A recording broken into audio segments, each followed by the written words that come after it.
When struggling Dr. Maya Rodriguez crashes into mysterious billionaire Damien Cross in a hospital corridor, she thinks she's found her salvation. But some guardian angels have blood on their hands, and some second chances come with a price that could destroy everything she holds dear.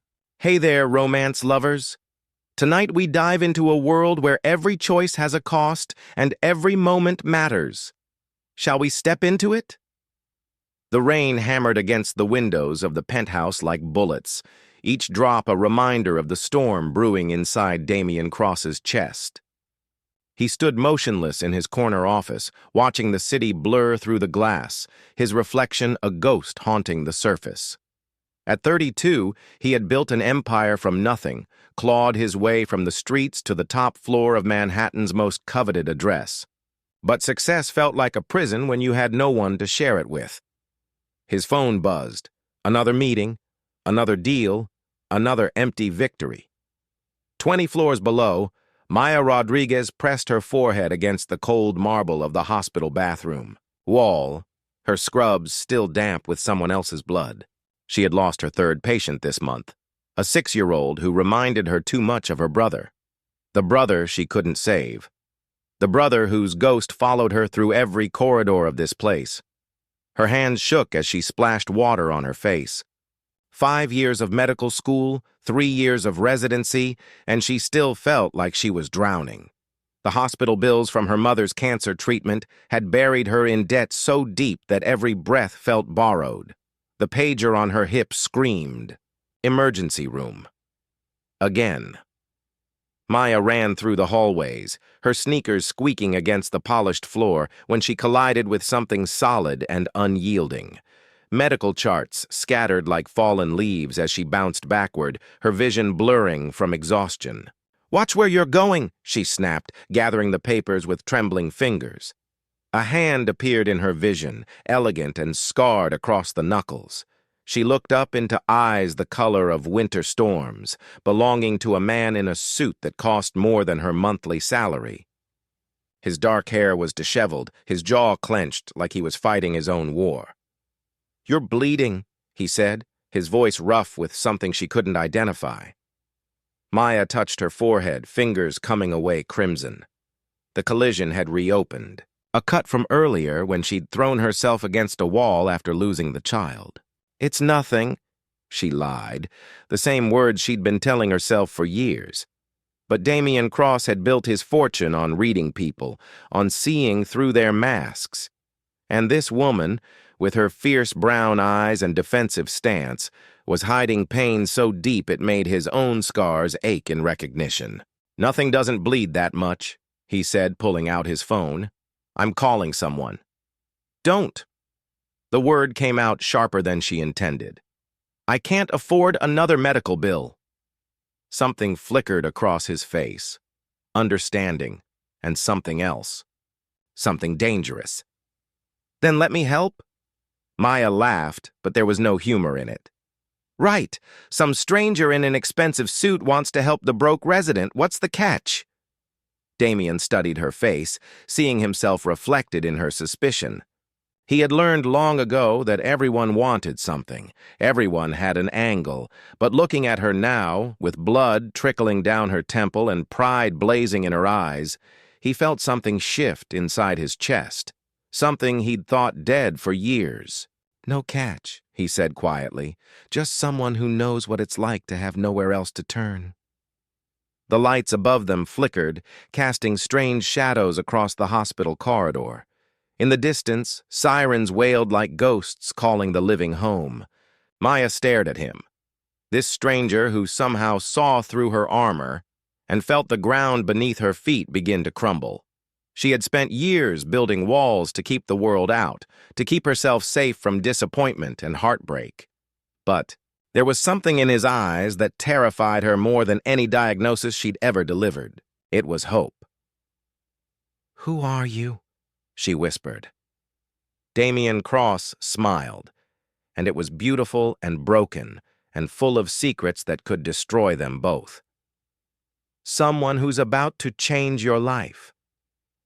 3 days later, Maya stood outside the most exclusive medical practice in Manhattan, Her coffee-stained scrubs a stark contrast to the gleaming glass and steel that reached toward heaven. The business card in her hand felt like a weapon. Cross Medical Foundation, private practice. Ask for Dr. Helena Manning. She had tried to forget about the stranger in the hospital corridor, tried to convince herself that his offer was just another cruel joke the universe was playing on her. But when her mother's latest scan showed the cancer spreading, when the hospital threatened to garnish her wages, when she found herself choosing between rent and groceries again, his words echoed in her mind like a prayer. Someone who's about to change your life. The receptionist, a woman who looked like she'd stepped from the pages of Vogue, barely glanced up from her computer. "Can I help you?" "I'm here to see Dr. Manning. About the position." The woman's eyes traveled over Maya's appearance with unconcealed disdain. "I'm sorry, but there must be some mistake. We don't have any openings for—" "She's with me." Maya turned to find Damien Cross emerging from the elevator, his presence commanding immediate attention. Gone was the disheveled man from the hospital. This version was polished, powerful, and utterly terrifying in his confidence. "Mr. Cross," the receptionist stammered, her demeanor transforming instantly. "I didn't realize—" "Dr. Rodriguez," he said, ignoring the woman entirely, his eyes fixed on Maya with an intensity that made her pulse quicken. "Right on time." He guided her into the elevator with a hand that barely touched her lower back, yet she felt it like electricity through her entire body. The doors closed, trapping them in golden silence. "You came," he said, and there was something almost vulnerable in his voice. "I need the job." The words came out harsher than she intended, but she couldn't afford to let him see how his proximity affected her. "That's all this is." His reflection in the polished elevator doors smiled, but it didn't reach his eyes. "Of course, that's all it ever is." The penthouse medical suite was a temple to healing, all soft lighting and whispered conversations. Dr. Helena Manning was a woman in her 50s with silver hair and knowing eyes who looked at Maya like she could see straight through to her soul. "Impressive credentials," Dr. Manning said, reviewing Maya's file. "Johns Hopkins, top of your residency class, exemplary patient care reviews. Tell me, Dr. Rodriguez, why would someone with your potential want to work in private practice?" Maya's prepared answer died on her lips as she caught Damien watching her from across the room. He stood by the window, backlit by the afternoon sun, looking like some fallen angel surveying his domain. "Because I'm tired of watching people die because they can't afford to live," she said, the truth spilling out before she could stop it. Dr. Manning's eyebrows rose slightly. "An idealist. How refreshing." She glanced at Damien. "And dangerous." "The most dangerous kind of person," Damien agreed, something dark flickering in his expression. "Someone with nothing left to lose." The job offer was everything Maya had dreamed of and nothing she expected. Salary that would eliminate her debt within 2 years. Access to experimental treatments for her mother. A chance to practice medicine without the crushing weight of bureaucracy and budget cuts. "There's just one condition," Dr. Manning said, her voice carefully neutral. "Mr. Cross has requested that you be assigned specifically to his account. He requires a personal physician for some ongoing health concerns." Maya looked between them, sensing undercurrents she couldn't identify. "What kind of health concerns?" Damien moved away from the window, his steps precise and predatory. "The kind that require absolute discretion, Dr. Rodriguez. The kind that could be dangerous if they became public knowledge." "Dangerous how?" He stopped in front of her, close enough that she could see the tiny scar above his left eyebrow, close enough to smell his cologne mixed with something else, something metallic that made her think of hospitals and fear. "Let's just say that my business dealings have made me some powerful enemies. People who would use any weakness against me, including the people I care about." The warning was clear, wrapped in silk but sharp as a blade. Getting involved with Damien Cross meant entering a world where the stakes were life and death, where every decision carried consequences that rippled outward like stones thrown in dark water. Maya thought of her mother, wasting away in a hospital bed that cost more per day than Maya made in a week. She thought of the children she couldn't save, the families she couldn't help, the dreams that had been buried under an avalanche of debt and desperation. "I accept," she said, and watched something shift in Damien's eyes. Something that looked almost like relief. Dr. Manning smiled and extended her hand. "Welcome to the team, Dr. Rodriguez." As Maya shook her hand, she caught her reflection in the office window, superimposed over the city sprawling below. For a moment, she looked like a stranger to herself. Someone harder. Someone willing to make deals with devils if it meant saving the people she loved. Behind her, Damien Cross watched her transformation with the satisfaction of a man who had just acquired exactly what he'd been hunting for. But in the shadows of his eyes lurked something else. Something that looked suspiciously like regret. "There's one more thing," he said as Dr. Manning left them alone. "We start tonight." The penthouse was a fortress of glass and steel suspended, between earth and sky like a cage for fallen angels. Maya followed Damien through rooms that belonged in museums, her medical bag feeling impossibly heavy in her grip. Every surface gleamed with wealth that could feed entire neighborhoods. Yet, the space felt hollow, untouched by human warmth. "This way," Damien said, leading her down a corridor lined with abstract paintings that probably cost more than most people's homes. She had expected many things when he said he needed a personal physician. She hadn't expected the blood. It started as drops on the marble floor, dark as sins whispered in confession booths. Then smears on the wall, handprints that told a story of desperation and pain. Maya's training kicked in, her pulse steadying as she followed the crimson trail. "How long have you been bleeding?" she asked, her voice clinical and controlled. "About an hour." His answer came through gritted teeth as he pushed open the door to what looked like a private medical suite. Maybe 2. The room was equipped better than most emergency departments, all gleaming instruments and monitoring equipment. But it was the examination table that caught her attention, stained with evidence of previous visits, previous emergencies that had never made it to any hospital.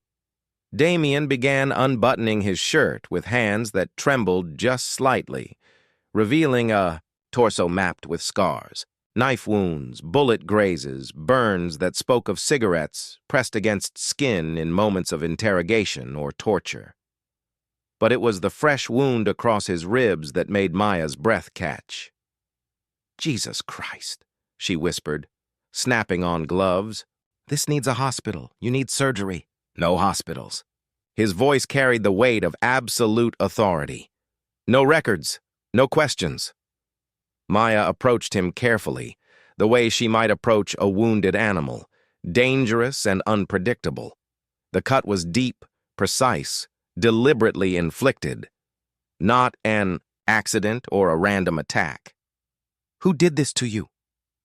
Damien's laugh was bitter as winter wind. "Someone who wanted to send a message." Her fingers found the edges of the wound, and he flinched despite himself.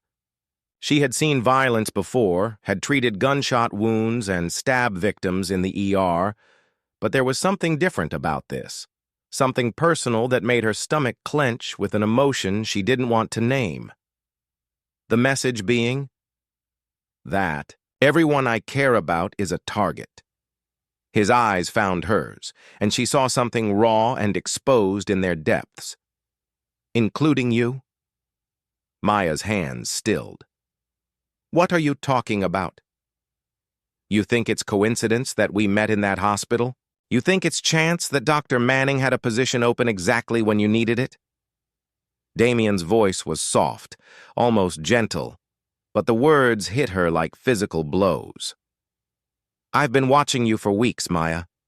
I know about your mother's cancer. I know about your debt. I know about your brother." The room tilted around her. Maya stepped back, medical training warring with the urge to run. "You're lying." "Your brother Miguel, age 14 when he died. hit-and-run driver who was never caught because he paid the right people to look the other way. Damien's words were surgical in their precision. The driver was working for Victor Reyes, and Victor Reyes works for me. The truth hit her like a freight train, stealing her breath and her balance. She gripped the edge of the examination table, knuckles white with the force of her grip. "You killed my brother." "I gave the order that killed your brother." The correction was quiet, matter of fact, more devastating than shouting would have been. "I've regretted it every day since." Maya looked at her hands, at the blood coating her gloves, and felt something break inside her chest. The man she had been preparing to save, the man who had offered her hope, was the architect of her greatest loss. "Why?" The word came out as a whisper. "Why him? He was just a kid." Damien's expression was carved from stone, but she caught the flicker of pain that crossed his features. He was in the wrong place at the wrong time. My enemy was using him to get information about my operations. I made a choice to protect a dozen other lives. By murdering a child. By making an impossible decision in an impossible situation. His voice cracked just slightly. I told myself it was necessary. I told myself it was business. I was wrong. Maya stared at him. This man who held her life in his hands, who had orchestrated their meeting, who had blood on his hands and ghosts in his eyes. She should walk away, should run, should call the police and burn his empire to the ground. Instead, she picked up her sutures. "Why are you telling me this?" she asked, as she began to clean the wound with hands that somehow remained steady. "Because you deserve to know who you're saving? And because you think I won't leave?" Damien watched her work, watched her save the life of the man who had destroyed hers. "Because I'm hoping you'll stay long enough to help me make it right." The needle pierced his skin, and he didn't flinch. Maya worked in silence, each stitch a small act of betrayal against her own grief. But with each thread that pulled his wound closed, she felt something else opening inside her. Not forgiveness. Something more dangerous. Understanding. "I have one condition," she said as she tied off the final suture. "Name it." Maya met his eyes, and he saw the transformation that had taken place. The idealistic doctor was gone, replaced by someone harder, someone who understood that survival sometimes required making deals with devils. "I want Victor Reyes." Damien's smile was sharp as the blade that had opened his skin. "Consider it done." Outside the penthouse windows, the city sprawled below them like a fallen kingdom, full of lights that couldn't banish the darkness lurking in every shadow. And in that darkness, two damaged souls had just forged an alliance that would either save them both or destroy everything they touched. The blood on Maya's hands was still warm when Damien's phone began to ring. 2 weeks later, Maya stood in the shadow of an abandoned warehouse in Queens, her hands steady despite the gun tucked against her spine. The city had taught her many things in the past 14 days, but the most important was this. Revenge was a luxury that demanded payment in blood. Victor Reyes knelt in the center of the concrete floor, his expensive suit torn and stained, his face a canvas of bruises painted by Damien's associates. The man who had killed her brother looked smaller than she had imagined, more fragile, almost human. "Dr. Rodriguez," he said, his voice cracked and desperate. "Please, I have children. I have a family. So did I." Maya's voice was ice and steel, shaped by weeks of watching Damien's world consume her piece by piece. His name was Miguel. Damien stood beside her, his presence a dark constant in the chaos her life had become. Over the past 2 weeks, she had seen him kill 3 men, had watched him orchestrate the destruction of rival organizations with the casual efficiency of a surgeon removing tumors. And with each act of violence, she had felt herself changing, hardening, becoming something her brother would never recognize. You don't have to do this, Damien said quietly, though his eyes never left Reyes. I can handle it. Maya pulled the gun from her waistband, the weight of it familiar now. Damien had taught her to shoot in his private range, had shown her how to kill with the same patience he'd once used to build his empire. She was a quick study. He needs to know why he's dying. Reyes looked up at her through swollen eyes, recognition dawning like a terrible sunrise. You're the brother, the kid from the hospital. You were there when he died. The memory hit her like a physical blow, Miguel's hand in hers, growing cold as the machines around him failed one by one. The doctors saying they had done everything. They could. The funeral she couldn't afford. The hole in her world that had never stopped bleeding. I was there, she confirmed, raising the gun. I watched him die because of you. It wasn't personal, Reyes pleaded. It was business, orders from above. I never meant. The gunshot echoed through the warehouse like thunder. Reyes fell forward, a neat hole in his forehead, his explanation dying with him. Maya lowered the weapon, surprised by how little she felt. No satisfaction. No closure. Just emptiness where her rage used to live. It's done, she said, and her voice sounded strange to her own ears. Damien nodded, signaling to his men to dispose of the body. But as they moved toward Reyes, Maya caught something glinting in the dead man's jacket pocket. A phone, its screen lit with an incoming call. She reached for it before thinking, driven by instinct she couldn't name. Maya, don't, Damien started. Too late. The call connected, and a voice she recognized with crystal clarity filled the warehouse. Victor?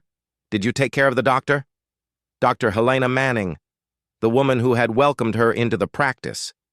The woman who had smiled and shaken her hand and called her refreshing. Maya felt the world tilt on its axis as understanding crashed over her like a cold wave.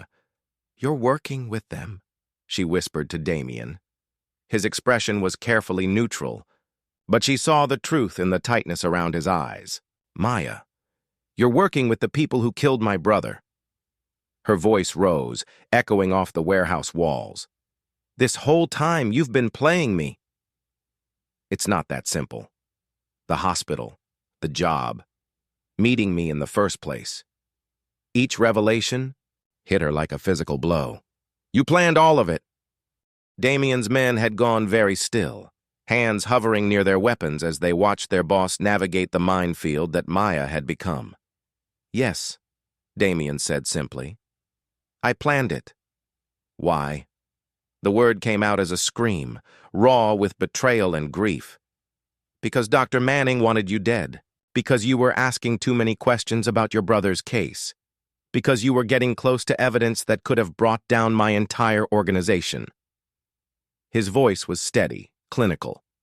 I convinced her to let me handle it quietly. Maya laughed, the sound broken and bitter. By seducing me, by making me fall for you, by keeping you alive. The words came out sharp, desperate. You think I enjoy this? You think I wanted to drag you into my world? But you did it anyway. Because the alternative was watching Dr. Manning put a bullet in your head. The phone in Maya's hand buzzed again. Another call from Dr. Manning. No doubt wondering why Victor hadn't reported back. Maya stared at the screen, then at Damien, then at the gun still warm in her other hand. She's still planning to kill me. Not if I can help it. And I'm supposed to trust you? After everything you've lied about? Damien stepped closer, and she saw something desperate and raw in his expression. You want the truth? Here it is. I've been trying to get out of this business for years. Dr. Manning and her associates have too much dirt on me, too much leverage. But you changed that. How? Because now I have something worth fighting for, someone worth dying for. His voice dropped to barely above a whisper. I love you, Maya. And that terrifies them more than any weapon I could turn against them. Maya looked at him. This man who had orchestrated her brother's death and then fallen in love with her. this beautiful broken monster who held her heart in his blood-stained hands. The phone rang again. This time, Maya answered it. "Dr. Manning," she said, her voice steady as granite. "We need to talk." The medical practice looked different at midnight, its pristine corridors transformed into something from a fever dream. Maya walked through the shadows with steady steps, her medical bag in one hand, a recording device in the other. Behind her, Damien moved like a ghost, his gun drawn but held low. They had spent 3 days planning this moment. 3 days of mapping exits and identifying threats. 3 days of acknowledging that they might not survive what came next. Dr. Manning waited in her office, surrounded by 4 armed men who watched Maya's approach with predatory interest. The older woman looked exactly as she had 2 weeks ago, silver hair perfect, knowing eyes sharp. But now Maya could see the calculation behind that maternal mask. "Dr. Rodriguez," Dr. Manning said, gesturing to the chair across from her desk. "Please sit. We have so much to discuss." Maya remained standing. "Like how you've been using this practice to launder money for human trafficking operations." Among other things, Dr. Manning's smile was razor sharp. "You've been busy since our last conversation. I've been thorough and foolish. Did you really think Mr. Cross was protecting you out of love?" The older woman's laugh was bitter as medicine. "Men like Damien don't love, dear. They collect, they own, they use until there's nothing left to break." Maya felt Damien tense behind her but didn't turn around. She had heard worse truths in the past few days, had learned to navigate the space between love and manipulation, between choice and survival. "Maybe," Maya said, "but that doesn't change what you are." "And what am I?" "A monster hiding behind a medical degree." Dr. Manning's expression hardened.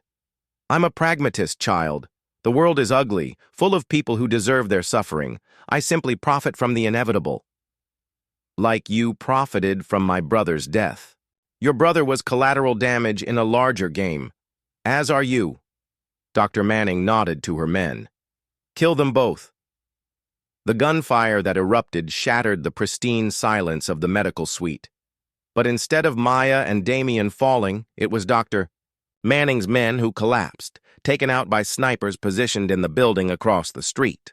Maya had learned many things in Damien's world, but the most important was this: never walk into a trap unless you've prepared a bigger one. "You should have taken the deal I offered," Maya said as Dr. Manning stared at the bodies of her associates. "Life in prison instead of death in this office." "What deal?" Maya pulled out the recording device, its red light blinking steadily. "Full confession in exchange for information about your other operations. The FBI was very interested in our conversation." Dr. Manning's face went white as bone. "You're wearing a wire." "I'm wearing 3 wires, and there are federal agents surrounding this building." Maya stepped closer to the desk. "It's over." The older woman reached for something in her drawer, but Damien was faster. His shot took her in the shoulder, spinning her around and sending her to the floor. She lay there gasping, silver hair now dark with blood. "That was for Miguel," Maya said quietly. "The rest is for everyone else you've hurt." The FBI agents who flooded the building found them there. Maya kneeling beside Dr. Manning to stop the bleeding, Damien surrendering his weapon with hands raised. Outside, sirens painted the night in red and blue, and the city continued its eternal dance of predator and prey. 6 months later, Maya sat in a small cafe in Portland, her hands wrapped around a cup of coffee that had grown cold while she read the newspaper. Dr. Manning had been sentenced to life without parole. Her trafficking network had been dismantled, hundreds of victims freed, millions of dollars in blood money seized, and Damien Cross had disappeared. He had testified against Dr. Manning and her associates, had provided evidence that unraveled criminal organizations spanning 3 continents. But when the dust settled, When the trials ended and the headlines faded, he had simply vanished into the same shadows that had birthed him. Maya had received one message, delivered by a courier who refused to identify his employer. Just an address and a single line. "When you're ready to live again." She had thrown the paper away, then retrieved it from the trash 3 times before finally tucking it into her wallet. Now, as rain began to fall against the cafe windows, Maya made her decision. The address led her to a small coastal town in Maine, to a house that looked like it belonged in a fairy tale. White picket fence, blue shutters, a garden that someone had tended with infinite patience. It was the last place she would have expected to find a man who had once ruled an empire built on violence and blood. Damien opened the door before she could knock, as if he had been watching for her arrival. He looked different, softer somehow, the hard edges of his former life smoothed away by months of peace. "You came," he said, and his voice held the same wonder it had held that night in the hospital when she first accepted his help. "I needed to see if you were real," Maya replied, "or if you were just another beautiful lie." "I'm real." He stepped aside, inviting her into a home that smelled like coffee and books and possibilities she had never dared to imagine. "As real as the choice you have to make." Maya looked around the space he had created, saw the medical journals on, the kitchen table, the photographs of children who looked like they had been given second chances. In the corner, a small shrine held a picture of a 14-year-old boy with her eyes and a smile that could have changed the world. "You kept his picture?" she whispered. "I keep all of their pictures. Every life my choice has affected. Every person I couldn't save." Damien's voice was soft, broken open by months of living with his ghosts.